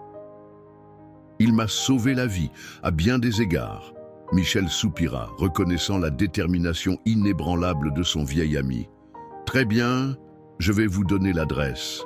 Mais soyez prudents, ces gens ne plaisantent pas. » Il griffonna des indications sur un morceau de papier. « Prenez la route départementale D17, puis tournez à gauche après le vieux moulin abandonné. C'est une propriété isolée, entourée de hauts murs. Il l'appelle le refuge. » Jean-Pierre prit le papier, reconnaissant « Merci, Michel, je n'oublierai pas. »« Ne me remercie pas encore, » grommela l'ancien braconnier. « Et Jean-Pierre, quoi que tu fasses, ne te fais pas prendre. Durand a des amis haut placés. » De retour dans la Jeep, Alexandre étudia l'itinéraire. « Papa, réfléchis un instant. Nous devrions appeler la gendarmerie, faire les choses légalement. » « Et leur dire quoi ?» rétorqua Jean-Pierre. « Que nous soupçonnons Valentin Durand, l'un des hommes les plus influents de la région, d'avoir volé un cheval sauvage pendant un orage, sans preuve. » Alexandre dut admettre que, vu sous cet angle, leur histoire semblait peu crédible. « Alors, quel est ton plan ?»« Simple. Nous allons à ce refuge. Nous trouvons Liberté. Nous le ramenons. Et si on se fait prendre, Jean-Pierre démarra la Jeep, un sourire déterminé aux lèvres. Alors, nous aurons au moins essayé. L'orage commençait à s'éloigner, tandis qu'il prenait la route vers l'ouest, mais la pluie continuait à tomber, rendant la conduite périlleuse sur les routes sinueuses. Jean-Pierre conduisait avec une concentration absolue, guidé par une détermination qui semblait lui donner une énergie nouvelle malgré son âge et ses récentes blessures. « Je n'arrive pas à croire que nous faisons ça », marmonna Alexandre. « C'est de la folie. » « Parfois, la folie est nécessaire, » répondit simplement Jean-Pierre. « Je ne laisserai pas tomber Liberté. » Pas après tout ce que nous avons traversé ensemble. Alexandre observa son père dans la faible lueur du tableau de bord. Cet homme qu'il avait toujours perçu comme rigide et prévisible se révélait sous un jour nouveau, passionné, impulsif même, prêt à tout risquer pour un cheval qu'il connaissait depuis à peine quelques mois. « Tu l'aimes vraiment, ce Mustang ?» dit-il doucement. Jean-Pierre garda les yeux fixés sur la route détrempée. « Il m'a rappelé ce que c'est que de être vivant, Alexandre, de ressentir quelque chose de fort après des années de néant. » Il jeta un bref regard à son fils. « Et il m'a aussi aidé à te retrouver. Pour ça, je lui dois tout. » Ils roulèrent en silence pendant un moment, chacun absorbé dans ses pensées, unis dans cette quête improbable pour sauver un Mustang sauvage dans la nuit provençale. Le refuge se dressait au milieu de nulle part. Une vaste propriété entourée de hauts murs et éclairée par des projecteurs qui perçaient l'obscurité de la nuit. Jean-Pierre arrêta la Jeep à bonne distance, dissimulé derrière un bosquet d'oliviers. L'orage était éloigné, mais une pluie fine continuait de tomber, offrant un couvert sonore bienvenu pour leur infiltration. « On dirait une forteresse », murmura Alexandre, en observant les lieux à travers une paire de jumelles empruntées à Michel. « Il y a des gardes à l'entrée principale et probablement des caméras de surveillance. » Jean-Pierre étudiait un point faible dans le dispositif de sécurité. « Regarde là-bas », dit-il en pointant vers l'arrière de la propriété. Le mur est plus bas à cet endroit et il y a un grand arbre dont les branches dépassent. Alexandre secoua la tête, incrédule. « Tu ne suggères pas sérieusement que nous escaladions ce mur? Papa, tu as 67 ans et ton dos te fait encore souffrir. Tu as une meilleure idée, répliqua Jean-Pierre. Liberté est là-dedans, j'en suis certain, je le sens. Devant la détermination inébranlable de son père, Alexandre soupira. « D'accord. Mais c'est moi qui passe en premier. » Ils approchèrent avec précaution, se déplaçant d'ombre en ombre. Le mur à cet endroit mesurait environ 3 mètres, mais l'olivier centenaire qui poussait à proximité offrait effectivement un accès possible. Alexandre, plus agile, grimpa le premier et aida ensuite son père à le rejoindre, grimaçant en voyant la douleur que cet effort causait au vieil homme. Une fois de l'autre côté, ils se retrouvèrent dans ce qui semblait être un complexe équestre moderne, avec plusieurs bâtiments disposés autour d'une cour centrale. Des écuries flambant neuves s'alignaient sur leur gauche, tandis qu'un grand manège couvert occupait l'espace à droite. « Par où commencer ?» chuchota Alexandre. Jean-Pierre ferma les yeux un instant, comme s'il essayait de sentir la présence de Liberté. « Les écuries », décida-t-il. S'ils l'ont amené ici, c'est là qu'il se trouverait. Ils se faufilèrent le long du mur, restant dans l'ombre, jusqu'à atteindre l'entrée des écuries. La porte N n'était pas verrouillée. Qui s'attendrait à des intrus dans un endroit si isolé?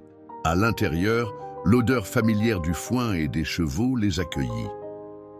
Des boxes luxueux s'alignaient de chaque côté du couloir central, abritant des chevaux de race qui valaient probablement chacun une petite fortune. Jean-Pierre avançait lentement, s'arrêtant devant chaque box pour vérifier son occupant. Son cœur battait la chamade, partagé entre l'espoir de retrouver Liberté et la crainte de ce qu'il pourrait découvrir.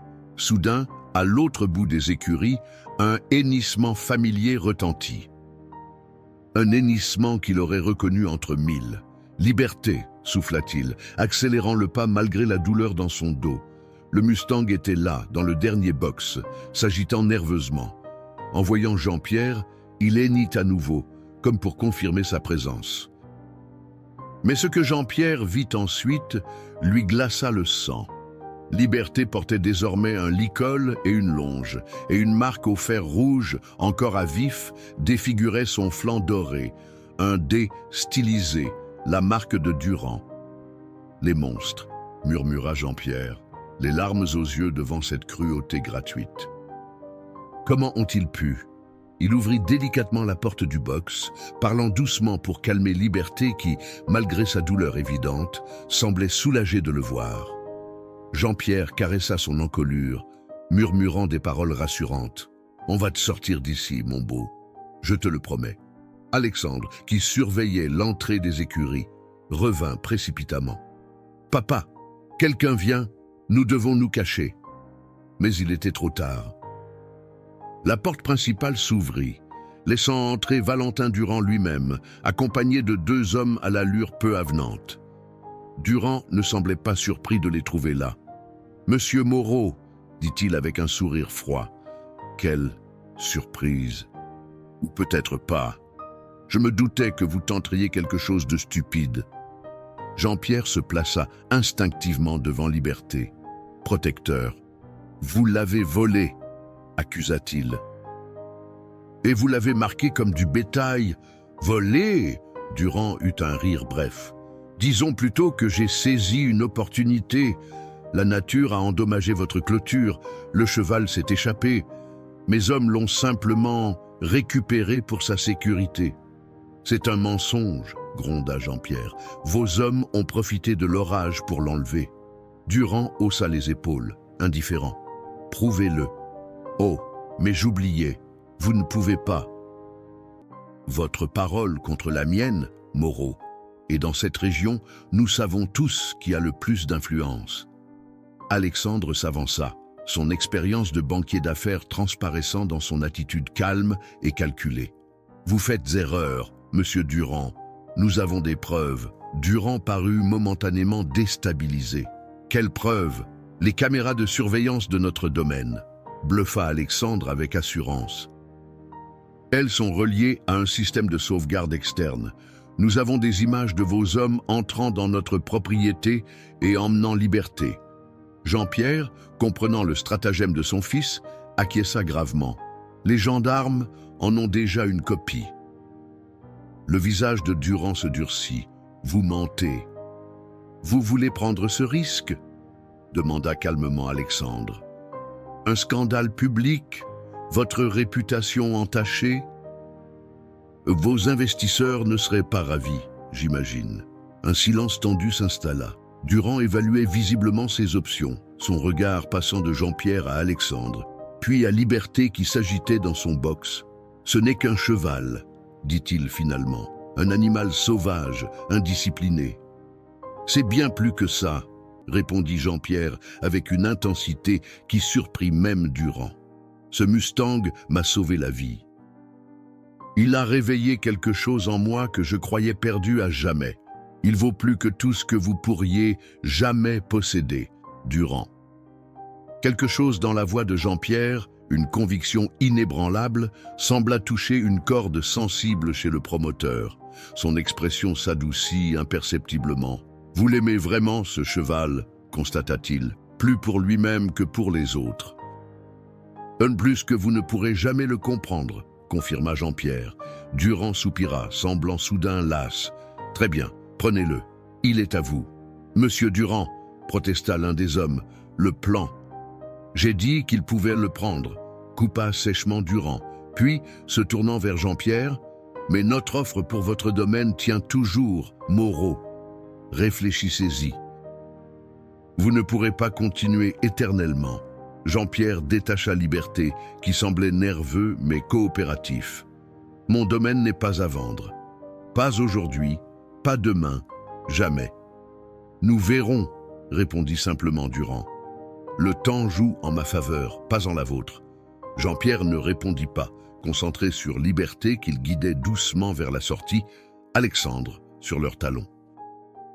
Les hommes de Durand S écartèrent à contre-cœur, obéissant aux ordres de leur patron. Le retour au domaine des Moreau fut lent et précautionneux. Liberté, trop blessée et stressée pour être transportée dans une remorque, suivait docilement la Jeep conduite par Alexandre pendant que Jean-Pierre marchait à ses côtés, le rassurant par sa présence constante. Ils arrivèrent à l'aube, épuisés mais triomphants.